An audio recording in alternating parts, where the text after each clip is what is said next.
J&K high court bar association Jammu, young lawyers association Jammu आपसे मुखातिब है।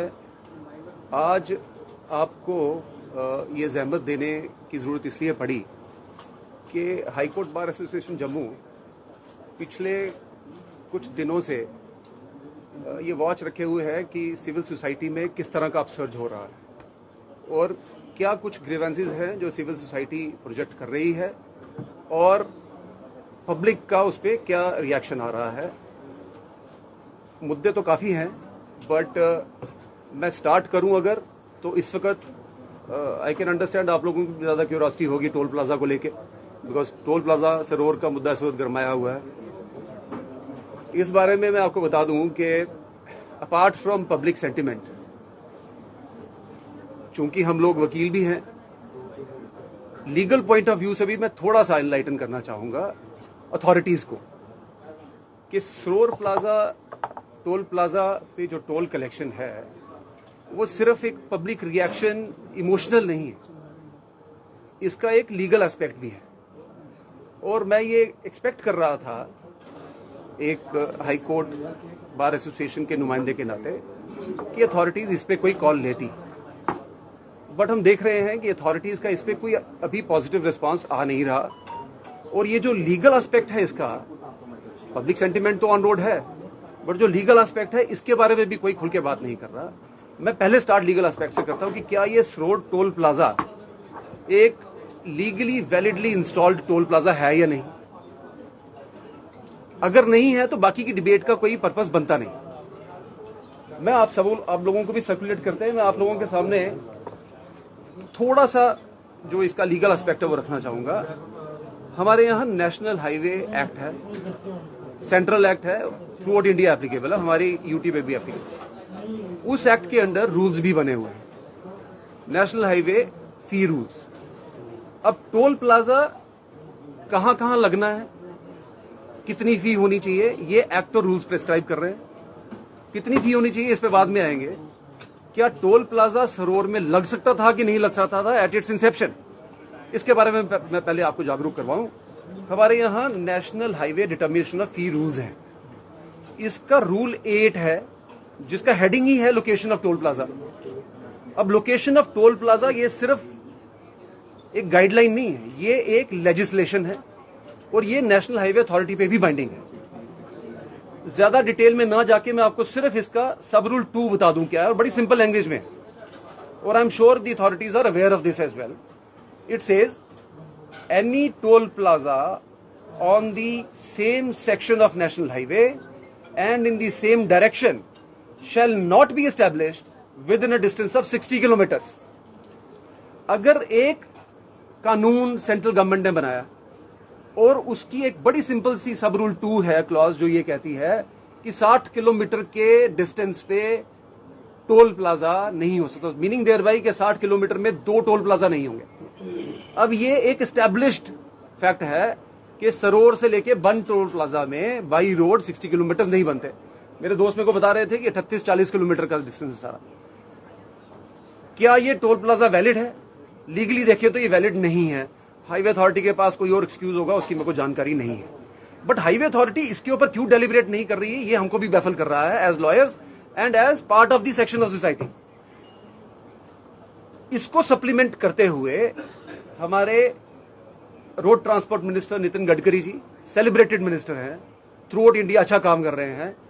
इनका ऑन फ्लोर ऑफ पार्लियामेंट 22 मार्च 2022 का इनका ऑन फ्लोर ऑफ पार्लियामेंट उनकी स्टेटमेंट है, उसकी कॉपी भी हम आपको डिस्ट्रीब्यूट करते हैं। उन्होंने कहा है कि 3 महीने के अंदर अंदर, उनको भी कंप्लेंट्स गई होंगी कि 60 किलोमीटर के अंदर इंडिया में इस पॉइंट्स के ऊपर 2 टोल प्लाजाज भी हैं, सो इलीगली टोल कलेक्ट किया जा रहा है। उनकी स्टेटमेंट है फ्लोर ऑफ द हाउस कि 60 किलोमीटर के अंदर कोई भी 2 टोल प्लाजा होंगे वो हम नहीं चलने देंगे, 3 महीने के अंदर अंदर हम उनको रोक देंगे। ये 2022 मार्च की स्टेटमेंट है उनकी। और हम बिलीव करते हैं कि जब एक मिनिस्टर किसी भी क्वेश्चन का आंसर देगा floor of the house of the parliament, वो प्रॉपरली गाइडेड होगा by the concerned secretaries in terms of the law.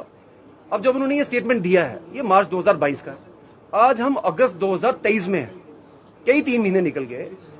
मेरे को ये समझ नहीं आ रही है कि जिस नेशनल हाईवे अथॉरिटी का ये कानून है जो उनके ऊपर बाइंडिंग है, जिसमें मिनिस्टर साहब ने statement floor of the house of parliament दी, उसके बावजूद ये टोल प्लाजा कैसे चल रहा है, ये हमारी समझ से बाहर। लीगली इसका क्या करना है वो एक सेपरेट एस्पेक्ट है, बट अथॉरिटी का अपना भी तो एक कोई रोल है। सो नेशनल अथॉरिटी क्यों वेट कर रही है कि कोई किसी को चैलेंज करेगा इस प्रोविजन को, या कोई इस टोल प्लाजा की एग्जिस्टेंस को चैलेंज करेगा तो ही वो कोई एक्ट करेंगे। They are required to act on the terms of law which is squarely applicable to them. So हमारी नजर में जो हमने जब बैठ के ये प्रोविजन देखे हैं, ये टोल प्लाजा अदरवाइज भी लीगली इंस्टॉल्ड नहीं है। अब इसका दूसरा एस्पेक्ट जहां पर फैक्चुअल मैटर भी जोड़ा। फैक्चुअल मैटर ये है कि हम सबको पता है कि ये जो पीछे फ्लड कंडीशन आई, जो इतनी जबरदस्त पीछे बारिशें हुई, ब्रिज बैठ गया, रोड बह गई। टोल प्लाजा किस लिए होता है? टोल प्लाजा इसलिए है कि अगर पब्लिक या प्राइवेट फंड से कोई हाईवे बना है, उसकी मेंटेनेंस की कलेक्शन चार्जेस है। अब अगर मेंटेनेंस की कलेक्शन चार्जेस है तो मेंटेनेंस तो तब होगी जब वो रोड वर्किंग कंडीशन में होगी। आज आप सबको पता कि सरोर से लखनपुर या कठुआ जाने के लिए 3-3.5 घंटे का टाइम लग रहा है। जो हाईवे इन लोगों ने जिसके लिए टोल प्लाजा रखा, वो हाईवे तो काम नहीं कर रहा, सो उनको बाईपास दिया जा रहा है। जब आपका हाईवे ही काम नहीं कर रहा तो टोल प्लाजा किस कॉन्टेक्स्ट में आप लोग कलेक्ट कर रहे हो, ये भी कोई हमारी समझ से बाहर है। ये कोई स्टैट्यूटरी बाइंडिंग नहीं है, कोई अथॉरिटी नहीं है इसके ऊपर टोल प्लाजा को कलेक्ट करने की। लिहाजा जब इतना पब्लिक सेंटिमेंट अथॉरिटीज देख रही है और इनको एक कानूनी दायरा है जिसके अंदर ये उस पब्लिक सेंटिमेंट को रिड्रेस कर सकती हैं, तो हमारी इस पूरे सिनेरियो के दौरान ये एक्सपेक्टेशन थी कि national highway authority would act on its own और लोगों को सड़क पे आने की जरूरत ना पड़े। आफ्टर ऑल ये अथॉरिटीज लोगों की सर्विस के लिए, ये कोई ऑटोक्रेटिक रूल नहीं है इन अथॉरिटीज का। सो अब तक जब इन्होंने कोई कार्रवाई नहीं की, हमारी सिविल सोसाइटी सड़कों पे है और बिना मतलब के वो चीज जो ऑलरेडी प्रिस्क्राइब्ड है वो हो नहीं रही, इसका जवाब भी कोई नहीं आ रहा। सो ये ऑटोक्रेटिक रूल जो हाईवे अथॉरिटी अपने से ही अज्यूम कर रही है, ये नहीं होना चाहिए। हाईकोर्ट बार एसोसिएशन का मानना है कि नेशनल हाईवे अथॉरिटी को, सेंट्रल गवर्नमेंट कंसर्न्ड मिनिस्ट्री को जल्द से जल्द सामने आके इस इशू को, जो कि अवॉइडेबल इशू है, अननेसेसरी इशू बन रहा है, नहीं बनने देना चाहिए। और ये टोल प्लाजा जब तक ये सड़क काम ना करे तब तक कम से कम इस टोल प्लाजा को सस्पेंड करना चाहिए। इसमें कोई इलीगल या अनजस्टिफाइड डिमांड नहीं है जिसके लिए किसी को गिरफ्तारियां देनी पड़े या सड़कों में जाके नारे लगाना पड़े। साथ साथ मैं इसका यह भी बता दूं आपको कि गवर्नमेंट के पास, सेंट्रल गवर्नमेंट के पास इस सिनेरियो में क्या टोल एग्जेम्प्ट करने की पावर है या नहीं है? हमारा रूल बताता है, इसी रूल्स की क्लॉज 3 बताती है कि central government by notification can exempt any section of national highway, bypass, tunnel constructed through a public funded project from levy of such fee और part thereof subject to such conditions. आपके पास दोनों provisions हैं। आप क्यों एक statement नहीं देके ये सारा सिनेरियो, सारी जितना भी एग्रेशन या जितनी भी ग्रीवेंस है, इसको सेटल करें, बजाय इसके कि लोग सड़कों पे आए। आपको खुद जाना चाहिए लोगों के पास, फिर कहना चाहिए जी हम आपको वो सड़क नहीं प्रोवाइड कर पा रहे फॉर द टाइमिंग। जब तक ये रिपेयर नहीं होगी, ये वापस से जब तक हम इसको रवा नहीं करते, तब तक हम ये सस्पेंड रखेंगे। इसमें कोई इलीगैलिटी नहीं है जो हाईवे अथॉरिटी ने करनी। This is a rule binding on them. इसके साथ साथ ये सिर्फ ये छोटी छोटी चीजें हैं, लेकिन हाईवे अथॉरिटी को जब हम जगा रहे हैं, national highway authority must act on it. हमारे यहाँ 10 सेकेंड रूल है, ये भी प्रिस्क्राइब्ड है गाइडलाइंस पे। किसी भी टोल प्लाजा पे अगर 10 सेकेंड से ज्यादा, जब से फास्ट टैग प्रोविजन आ गया और फास्ट टैग पेनिट्रेशन 99% बता रहे हैं अपने नेशनल डेटाबेस में कि इसकी पेनिट्रेशन 99% है, टोल प्लाजा सारे फास्ट टैग से कवर्ड हो रहे हैं। जब फास्ट टैग पेनिट्रेशन है टोल प्लाजा में, 10 सेकेंड से ज्यादा अगर किसी भी व्हीकल को रुकना पड़े या 100 मीटर से ज्यादा लंबी लाइन हो, उसको भी टोल प्लाजा एग्जेम्प्टेड है। आप सरोर टोल प्लाजा की बात छोड़िए, जब हम नेशनल हाईवे अथॉरिटी की ओमिशंस के ऊपर आ रहे हैं, तो आप बन टोल प्लाजा ले लीजिए। 3-3, 4-4 घंटे हमको कई बार वेट करना पड़ता है जब हमने यहां से कहीं उधमपुर कोर्ट या कटरा या रियासी कोर्ट जाना होता है। अनप्रेसिडेंटेड जैम होता है, लोगों को कई बार गाड़ी यू टर्न करके वापस आनी पड़ती है जी, टोल प्लाजा से रास्ता नहीं मिल रहा। और मैंडेट ये है कि अगर टोल प्लाजा है उसके 100 मीटर से पहले एक येलो लाइन खींची जाएगी, और वो 100 मीटर से के बाद अगर किसी को वेट करना पड़े तो उससे टोल प्लाजा नहीं लिया जाएगा। सो ये कुछ एक चीजें हैं जो हम देख रहे हैं, एक क्लियर ओमिशन है on the part of national highway authority as well as central government. हमारी बतौर हाई कोर्ट बार एसोसिएशन ये एक रोल है। Second, being legally aware citizen, part of the society of JK, ये हमारा रोल बनता है कि हम स्ट्रेस करें कि हाईवे अथॉरिटी, सेंट्रल गवर्नमेंट इस पे एक्ट करे, जल्द से जल्द इसको रिड्रेस करे, बजाय इसके कि इसको आप आउट ऑफ कंट्रोल सिचुएशन देने की खुद ही कोई ऐसी ओमिशन करो और बाद में कहो जी देखो ये फलाना ये हो गया और वहां ये हो गया, और फिर आपको कोई ऐसे मेजर्स अडॉप्ट करने पड़े जिसका रिएक्शन पब्लिक में भी हो। सो ये था with regard to toll plaza. Sir, आप खुद कानून के जानकार क्वेश्चंस में लेता हूं आपसे, मैं देखो दूसरा वाला भी कर। Second burning issue which is being raised in civil society, and we see day in day out, we are seeing that there is a public upsurge even against installation of smart meters. Smart meters, I fail to understand how smart they are when the reading they are generating is not corresponding to the actual consumption of the units of electricity. फिर इनको smart meters का क्या नाम दिया गया है, आई fail to understand. हम लोग आए दिन मीडिया में आप ही के पोर्टल्स के माध्यम से देखते हैं, आप लोग भी 24/7 इस सर्विस में हो कि जहां से भी कोई पब्लिक की ग्रीवेंस आ रही है उसको प्रोजेक्ट किया जाए, अथॉरिटीज तक पहुंचाया जाए। हम आपके भी थैंकफुल है, you are true watch dogs for the society's rights. अब तक तो हम सुनते ही आए थे कि स्मार्ट मीटर्स पे रेट्स ऑफ इलेक्ट्रिसिटी डिस्प्रोपोर्शनेट हैं यूनिट्स ऑफ इलेक्ट्रिसिटी कंज्यूम्ड में। मैं शॉक्ड हूं। हमारे यहाँ फॉर्मर एडिशनल एडवोकेट जनरल है रविंद्र शर्मा जी, सीनियर लॉयर। इनके घर का बिल आज मेरे को उन्होंने बताया है। I don't know how the authorities would justify this. इसकी कॉपी भी आपको दे देंगे ताकि आप लोगों के भी रिकॉर्ड में रहे। ये जुलाई 2023 का बिल है। इसके टॉप राइट कॉलम में है यूनिट कंज्यूम्ड। यूनिट कंज्यूम्ड है 208। इसको प्लीज नोट करिएगा, यूनिट कंज्यूम्ड है 208। जो इसका ओपनिंग बैलेंस है वो बताते हैं 34,557, बट जो आउटस्टैंडिंग बता रहे हैं total amount due for the month of अगस्त वो बताते हैं 1,96,328। आप मेरे को बताइए, ये अथॉरिटीज, ये जो हमारी पीडीसी या पीडीडी काम कर रही है, ये इन मीटर्स को स्मार्ट मीटर्स कहेगी? They are dead meters. 208 unit में आपने पर यूनिट क्या रेट लगाया? ऑब्वियसली जब इस किस्म के बिल आएंगे तो आप क्या एक्सपेक्ट करोगे? जनरल पब्लिक का एक रिजेंटमेंट तो आएगा कि आपने क्या किया है, कि आपने पर यूनिट टैरिफ बढ़ाया है, उस वजह से 208 अगर यूनिट कंज्यूम हुए तो बिल 1,96,000 रुपए आ गया। अगर आपने यूनिट नहीं बढ़ाए, अगर आपने पर यूनिट टैरिफ नहीं बढ़ाया, तो फिर इन यूनिट्स के लिए 34,000 ओपनिंग बैलेंस और आउटस्टैंडिंग 1,96,000। इसका मतलब है मीटर में कहीं फॉल्ट है। अगर मीटर में फॉल्ट है तो कंज्यूमर क्यों अपनी आवाज ना उठाए? और अगर कंज्यूमर अपनी आवाज उठा रहा है तो फिर अथॉरिटीज का ये ऑब्लिगेशन है, दायित्व है उनका, ये दे आर पब्लिक सर्वेंट्स, ये उनकी ड्यूटी है कि ये जितने भी ये इनके जनरेटेड बिल्स हैं, ये अथॉरिटीज बिल, इनको गैदर करे और बताए कि ये क्यों हो रहा है। It means something is faulty somewhere. अगर स्मार्ट मीटर के बाद भी इस किस्म का बिल जनरेट होगा तो आई एम श्योर कि आप 2 या 3 या 4 महीने के बाद फिर एक नई टर्मिनोलॉजी देखोगे कि जनाब आप ये फलाने वाले मीटर लगाएंगे। आप लोगों की अगर इफ यू रिकलेक्ट, मैं तो अपने इस 7-8-10 साल में देख चुका हूं, ये 4th लेवल का मीटर आ रहा है। हमारे यहाँ ओरिजिनल मीटर होते थे वो छोटे बॉक्सेस वाले, वो भी देखे हमने, किसी को ग्रीवेंस नहीं देखी, इवन पीडीडी डिपार्टमेंट को ग्रीवेंस नहीं देखी। पीडीसी आ गया। आई कैन अंडरस्टैंड जब कोई भी कॉर्पोरेशन आएगी उसका रोल होगा रेवेन्यू जनरेशन का भी, क्योंकि ऑब्वियसली उन्होंने बैलेंस करना है between the expenses incurred and the revenue generation.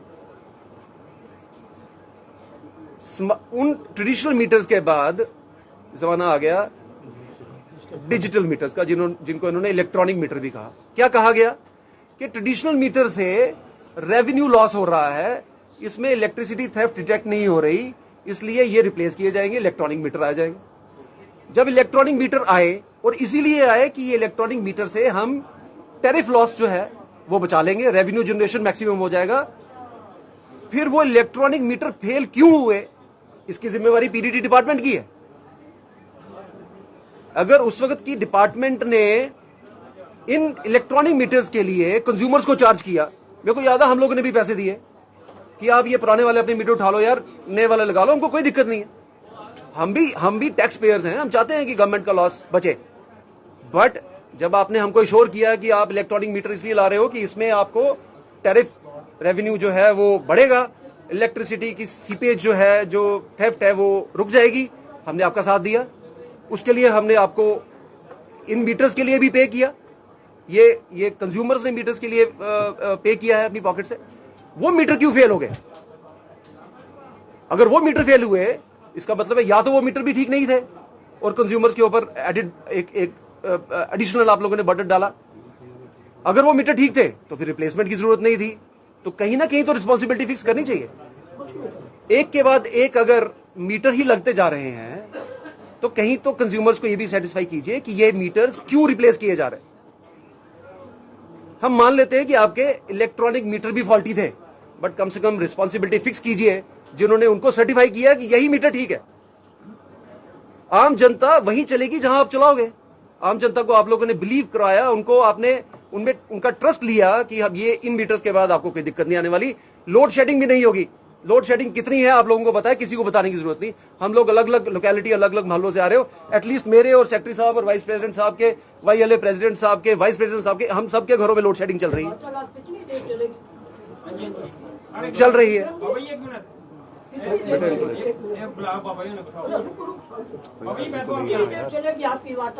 और टाइम लगेगा बाबू जी, 10 मिनट आप बैठिए, आप बैठिए प्लीज, 10 मिनट चले।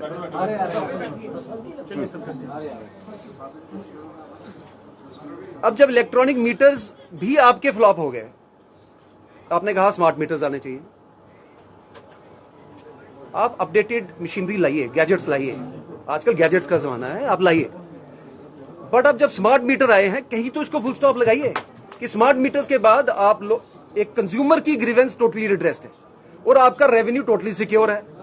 स्मार्ट मीटर में अगर इस किस्म का बिल आएगा, 208 यूनिट के लिए आप 1,96,000 रुपया चार्ज करोगे और फिर आप ये एक्सपेक्ट करोगे कि पब्लिक का सेंटीमेंट नहीं आना चाहिए या वो गलत है, हम इसके साथ नहीं है। Authorities must have a responsibility fix somewhere कि ये क्यों गलत हो रहा है। क्या ऐसा है कि जो 100 यूनिट आपके पास पीछे से मैन्युफैक्चर होकर आ रहे हैं उनमें से 3-4 यूनिट ऐसे हैं जो फॉल्टी हैं? अगर फॉल्टी है तो फिर वो स्मार्ट नहीं है, अगर स्मार्ट नहीं है तो फिर आपको अपना डिसीजन रिकंसिडर करना चाहिए था, या इसको थोड़ा पोस्टपोन कर लेते, आप इन लोगों को ऑन बोर्ड लेते कि इस वजह से ये कोई शॉर्ट हो गया है या कोई मीटर ही डिफेक्टिव था, इसको हम रिप्लेस कर देंगे। बट ऐसा नहीं हो रहा। फोर्सिबल इंस्टॉलेशन एक पीस लविंग सोसाइटी पे जो कि टैक्स पेयर है, आप सब लोगों को पता है कि Jammu has been highest tax payer in the state. और अगर हम हाईएस्ट टैक्स पेयर हैं, हमारे यहां परसेंटेज ऑफ टैक्स पेयर जो बेस है वो बाकी जगहों से ज्यादा है। अगर वो ज्यादा है तो इनको ऑन बोर्ड लेने में अथॉरिटीज को क्या problem? It becomes their added responsibility कि जो लोग आपको सपोर्ट कर रहे हैं, जो लोग आपके स्टेप्स को सपोर्ट कर रहे हैं, एटलीस्ट उनको ऑन बोर्ड लेके उनको सेटिस्फाई कीजिए। आप एक के बजाय 2 मीटर लगाइए, बट कम से कम ये तो इंश्योर कीजिए कि जिसका बिल 10,000 आ रहा था उसका बिल 1 लाख नहीं आएगा।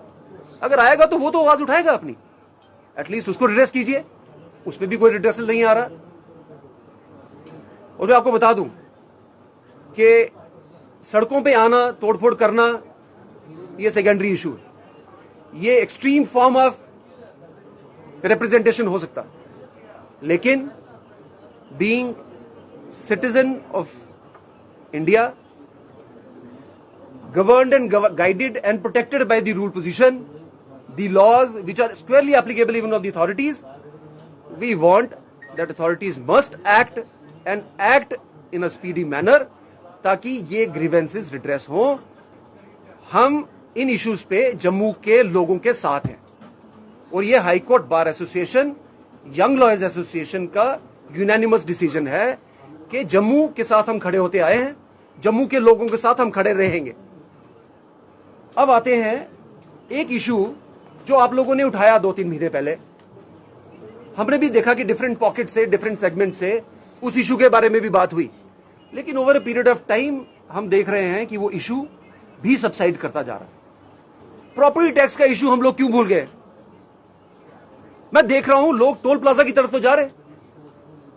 प्रॉपर्टी टैक्स की इंप्लीमेंटेशन तो हो गई 2 महीने पहले। August is the last date, 31st August is the date when the installment will be due of property tax. इस बारे में अगर आप थोड़ा पास्ट में जाएं, आपको याद होगा हमने यहां प्रेस कॉन्फ्रेंस की थी। हमारे पास एक डेलीगेट आया था, delegation comprising of DC ma'am Jammu, municipal commissioner Jammu, जिनको ये सेंसिटाइजेशन का इन्होंने कोई अथॉरिटी डेलीगेट की होगी कि आप बार के साथ भी बात कीजिए, प्रॉपर्टी टैक्स में क्या लेना देना। हमने इनके साथ 2-3-4 इश्यूज डिस्कस किए थे। ऑनरेबल एलजी साहब के साथ भी हमने मुलाकात की, उनसे भी हमने वो डिस्कस किया था। और हमको ये कहने में कोई संकोच नहीं है कि हमको कहा गया था कि आपके ये जो 2-3 इश्यूज है इनको हम कंसिडर करेंगे और कोशिश करेंगे कि इस पे भी कुछ ना कुछ पॉजिटिव निकल के आए। इस पे एक्सरसाइज हुई भी, हमसे भी इनपुट लिए गए, हमने इनपुट जनरेट करके दिए कि इन इश्यूज पे अभी भी थोड़ा सा ग्रे एरिया है प्रॉपर्टी टैक्स पे।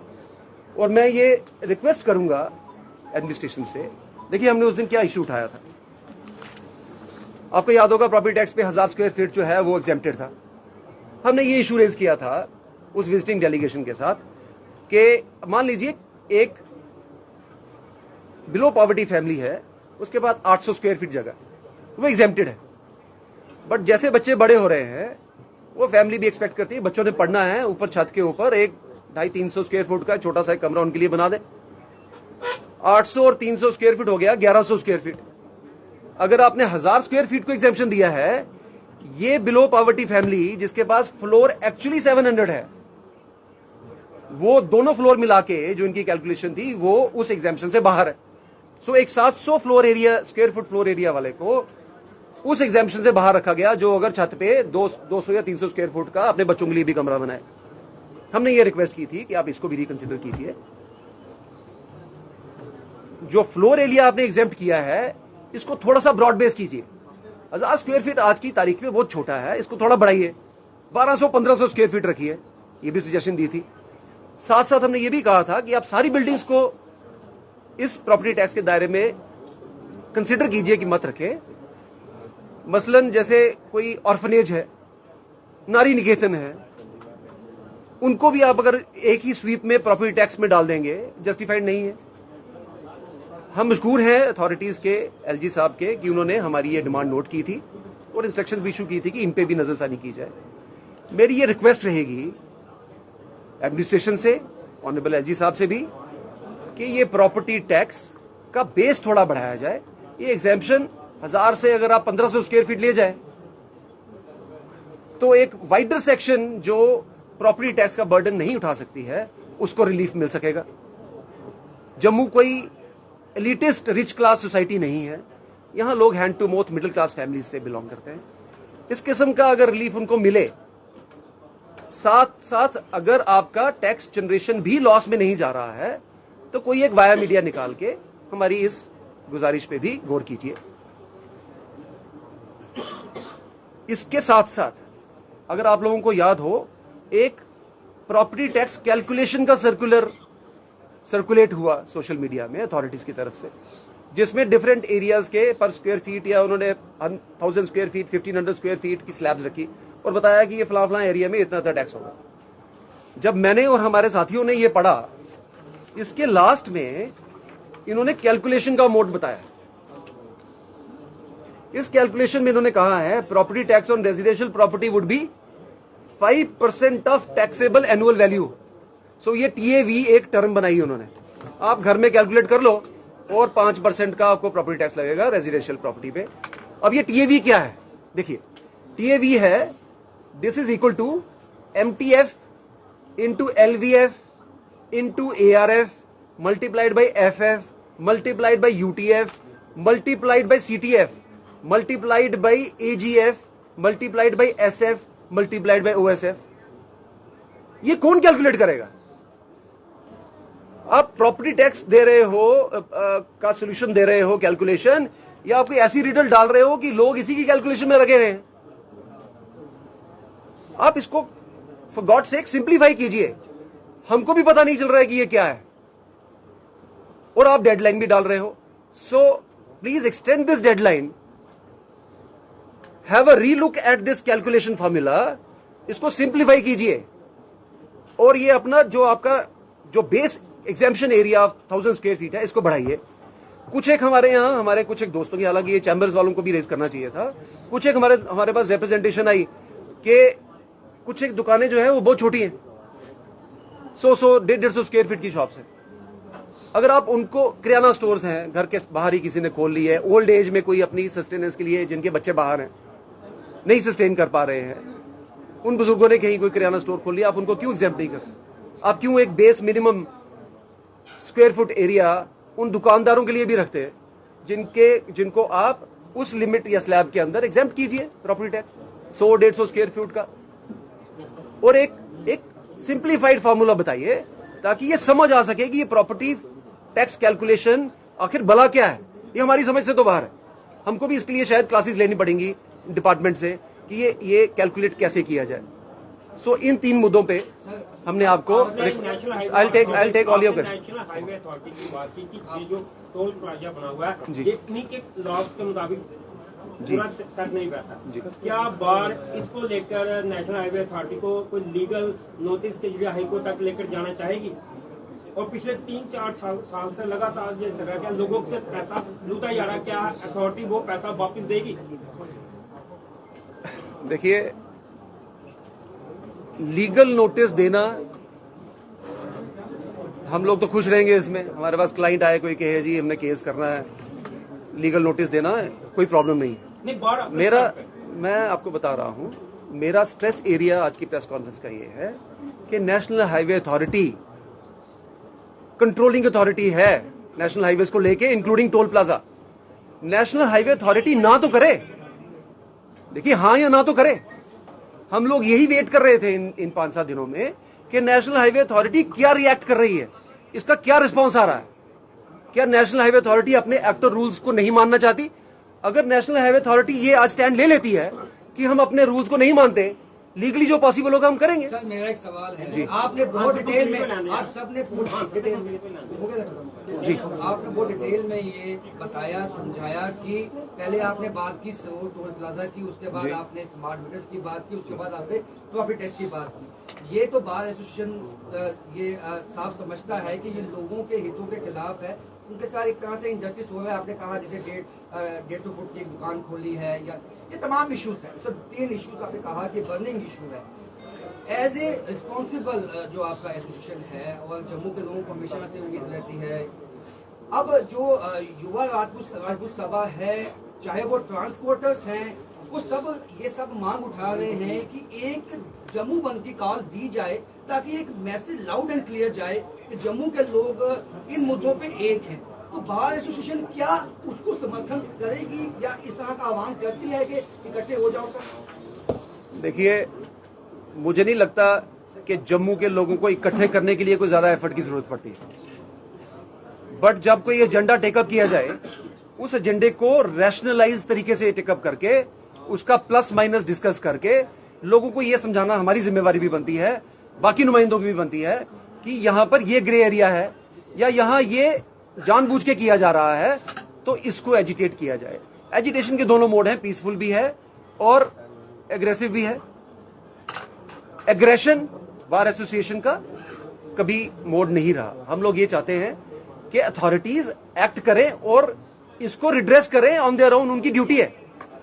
रही बात जम्मू का या जम्मू की पब्लिक का बार एसोसिएशन की तरफ देखना, मैंने स्टार्ट में आपको कहा कोई ऐसा मुद्दा जम्मू की पब्लिक का आज तक नहीं रहा जिसमें हाईकोर्ट बार एसोसिएशन ने वो कॉज उठाया ना हो और उसको सेटिस्फैक्टरली कंक्लूड ना करवाया हो. इसलिए मैंने कहा आज की प्रेस कॉन्फ्रेंस उसकी पहली कड़ी है कि हम अथॉरिटीज को रिक्वेस्ट तो कर रहे हैं, बट स्ट्रेसफुली रिक्वेस्ट कर रहे हैं. Don't take it to be a kind request. National highway authority, I am using the word, must act in terms of the rules and see to it that people of Jammu do not feel cheated, do not feel threatened, do not feel oppressed. Operation किस लिए? जब वो दे रहे थे tax तो किसी ने आवाज नहीं उठाई। बट आप कम से कम इनका जवाब तो दीजिए। आपके पास सोशल मीडिया आउटरीच है, एक सर्कुलर इशू कर दीजिए कि हाँ हम नहीं सड़क दे पा रहे हैं, जब तक नहीं दे पाएंगे तब तक आप मत दीजिए। और साथ साथ इसका भी जवाब दे दीजिए कि अगर आपके ऑनरेबल मिनिस्टर साहब ने पार्लियामेंट में ये कहा है कि हम 60 किलोमीटर में 2 टोल प्लाजा नहीं लगाएंगे, तो फिर आज 1.5 साल होने को आया, इस टोल प्लाजा पे हाईवे अथॉरिटी ने मिनिस्टर साहब की उस स्पीच के बावजूद क्यों एक्शन नहीं लिया? सर, आपने कहा अगर ये aggression जो है अगर पार्ट 2 नहीं दिनों में मसला हल नहीं होता है तो क्या लीगली आप इस पे कुछ स्टेप लेंगे या फर्दर क्या करेंगे आप? सर देखिए, मेरे को नहीं पता ये 2 मिनट का अल्टीमेटम किसने दिया सर 2 दिन का, क्योंकि या 2 दिन का अल्टीमेटम किसने दिया? उन्होंने कहा कि 2 दिन का। ग्रीवेंस प्रोजेक्ट करना इस प्रेस कॉन्फ्रेंस का मकसद है, और मैं एक्सपेक्ट करता हूं कि authorities including highway authority, including the ministry of transport, हमारी इस रिक्वेस्ट को पॉजिटिवली कंसिडर करेगी और जल्द कोई डिसीजन होगा। अगर हमारी इस रिक्वेस्ट का भी कोई असर ना हो और जिसमें हमने इन्हीं के प्रोविजंस को कोट किया, हमने अपने से कोई चीज बना के नहीं पेश की, अगर नहीं होगा तो हमारे पास एक डिसीजन मेकिंग प्रोसेस है, हम आपको फिर से जहमत देंगे। But ultimatum as of now I am not giving. Let us see 2 days, 3 days, 4 days. Let us see National Highway Authority reacts in what manner to this press conference and the request that we are making here from this forum. Sir, आपने reaction की बात की sir, इस समय toll जो है वो police की मदद से